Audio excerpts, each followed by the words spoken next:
Right, so Labour vote rigging accusations are not dying down whatsoever right now, as the police investigation in Croydon East continues, along with Labour's use of the Croydon-based Anonyvoter online voting system, having recently been used to select one of Anonyvoter's owners to be the candidate for Croydon at the GLA elections. Well, however did that happen?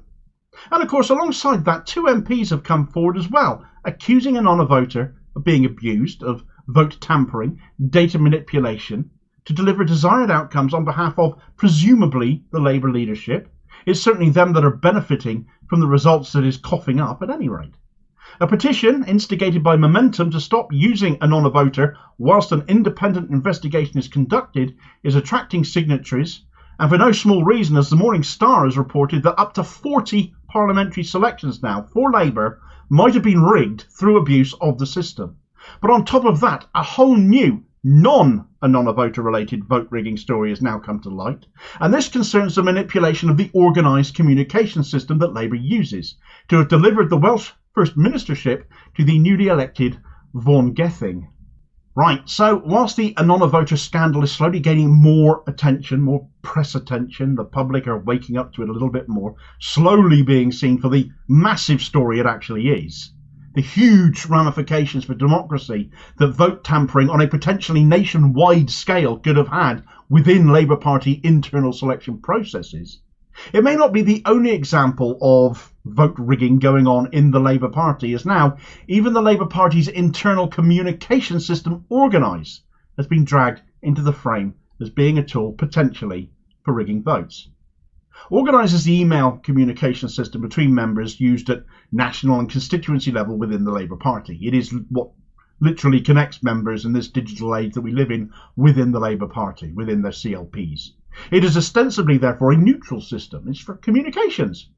But as far as the selection process went for Labour's selection for the First Minister of Wales role, a role not up for election in and of itself this time, so whoever got picked became the new Welsh First Minister. Well, it is being reported by Nation Cymru that Welsh Labour members were apparently told to not use Organise to support either the eventual winner, Vaughan Gething, or his rival for the post, Jeremy Miles. The message members were apparently sent reads, "We would like to remind all Organise users that the use of Labour Party systems to promote a leadership candidate or send emails on behalf of campaign teams is strictly prohibited. Any use of this nature will be seen as a serious breach of your use of Organise and will result in your account being suspended and possibly further action. Thanks, Welsh Labour." Now, this was sent out just 2 days before the vote was held, and it very much appears that Organise was being used to promote Vaughan Gething before this, despite it, as that message said, it not being allowed. And the reason for that is if internal campaigning starts taking place across the main Labour Party email communications system, it, for one, can obviously lend an unfair advantage to one candidate or another, and for two, it would likely end up burying important other communiques to members. Yet there is evidence it was being used to help Vaughan Gething gain a potentially unfair advantage, and given he was Starmer's pick, this is made in light of every other selection process interference story going on right now and vote rigging scandal that we know of. All the more believable in which case.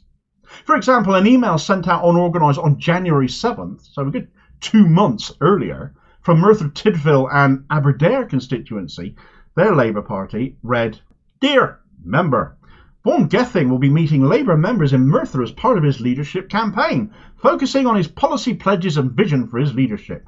It will be at 6:30 p.m. on Saturday, January 13th, and will be finished by 8 p.m. It will be held at Red House Cymru, Old Town Hall, High Street, Merthyr Tydfil, la-di-da-di-da. Please email Maxine to confirm your attendance. Kind regards, Matthew Rees, Secretary for Merthyr Tydfil and Aberdare CLP." That seems like a pretty clear-cut example of what Organise is not supposed to be used for, to me and Nation Cymru, and they wanted answers from Welsh Labour about this, and here's an excerpt from them of their piece describing it. A grassroots Welsh Labour member who did not wish to be identified said, "Here appears to be another example of the way in which the odds were stacked against Jeremy Miles. The party establishment seems to have been determined to give Vaughan Gething an unfair advantage. It was certainly no level playing field. It will be interesting to see what action, if any, has been or will be taken against those involved. We wrote to Welsh Labour seeking answers to a number of questions stating, a serious matter has been raised in connection with the misuse of a Labour Party communications system called Organise during the recent Welsh Labour leadership election. Here is an example of how it was used by Merthyr Tydfil and Aberdare CLP to promote the candidacy of Vaughan Gething. We included the message sent out on Organise promoting Vaughan Gething's meeting. Below is an email that was sent in the dying days of all campaigners to all Organise users. We quoted from the message distributed to Organise users on March 12th. Are we right to assume that it was made clear to Organise users at the outset that they were not to use the channel to promote the interests of one or other of the candidates? The fact that a message was sent out days before the end of the campaign suggested it had become apparent that some had defied the instruction. Do you know how extensive this might have been? We have received no response from Welsh Labour. Aside from Labour seemingly bending the rules to favour Gething via Organise, he has some dodgy donors, one of which gave him a ridiculously huge sum of money for a Welsh Labour campaign, even if it was the First Minister post. £200,000 from a man twice convicted of environmental offences pertaining to dumping waste on a conservation site, once for dumping it and again for refusing to remove it. Makes it very difficult to believe Gething will clamp down on environmental damage after taking said sums, despite him saying things to the contrary. There are also accusations of trade union stitch-ups which may have led to Gething getting privileged access to union-affiliated membership details to help him in his bid. One example of which involved the Unite Union, which was set to nominate Jeremy Miles, apparently, until the regional secretary stepped in and then all of a sudden Unite nominated Gething instead. Labour's selection processes stink like a Thames Water effluent discharge right now. The Anonyvoter scandal is the one more and more people are becoming aware of, though. And if you aren't yet aware of it, well, here's a handy video recommendation to fill you in on some of that. I'll hopefully catch you on the next vid. Cheers, folks.